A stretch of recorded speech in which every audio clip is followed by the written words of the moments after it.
Muito obrigada, Sra. Presidente, Srs. Deputados, Srs. Membros do Governo. Sr. Ministro, em primeiro lugar, permita-nos que façamos esta referência. Registamos que este Governo, um ano depois de ter anunciado e ter prometido às populações que iria fazer uma alteração à lei do regime urbano, um ano depois está aqui. Ou 3 anos depois de ter sido aprovada nesta Assembleia da República uma resolução designadamente de um partido que suporta ao Governo, do CDS, no sentido de rever o regime da renda apoiada. Registamos que, efetivamente, 3 anos depois está cá. Sr. Ministro, a primeira pergunta que queria lhe fazer é esta. Porquê é que não foi feito antes e o que é que o Governo não trouxe antes estas alterações e traz exatamente agora, em que estamos a pouco tempo do período eleitoral? Diga lá se é ou não é eleitoralista o facto do Ministro agora trazer à Assembleia da República estas propostas para, de alguma forma, tentar travar o descontentamento que estas medidas têm trazido à população e aos portugueses.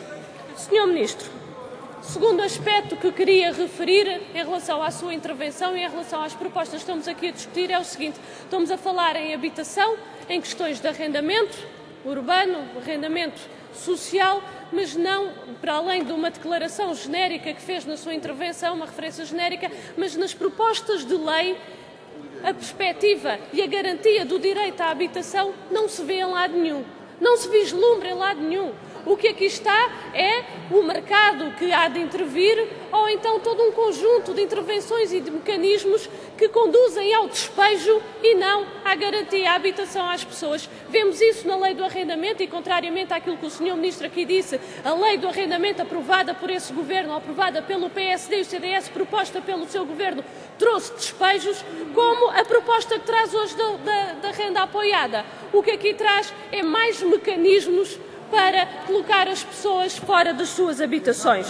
Sr. Ministro, em relação ao arrendamento urbano, há um aspecto que é claro. O seu Governo dizia que, quando se falava e quando nós colocávamos o aumento brutal de rendas que essa lei iria provocar, sempre referiu, mas esperem, porque vamos aprovar um apoio social para as pessoas mais vulneráveis. Vemos até hoje. E a verdade é que hoje traz aqui uma lei e continua a não estar regulamentado esse mesmo apoio.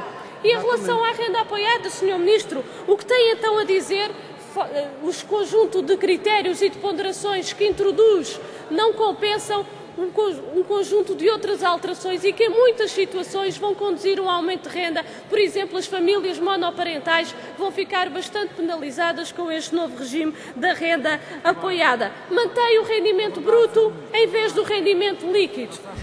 Altera na forma de cálculo o salário mínimo nacional para indexar ao IAS e, além de que prevê um conjunto de mecanismos, como eu referi, que de facto conduzem ao despejo, ao definir um prazo para os contratos, ao prever que, quando a renda atinge, nomeadamente a renda máxima ao fim de 3 anos, que esse morador tenha que sair da habitação, ou então prevê mesmo a retirada da habitação dentro do concelho ou para o concelho limítrofes em determinadas situações. A verdade, o que aqui está é que, ao abrigo de como é justificado no preâmbulo, da mobilidade do parque habitacional social, como refere no seu preâmbulo, o Ministro e o seu Governo não está a garantir o direito à habitação e que devia salvaguardar para todos os portugueses, mas sobretudo para aqueles que têm mais dificuldades.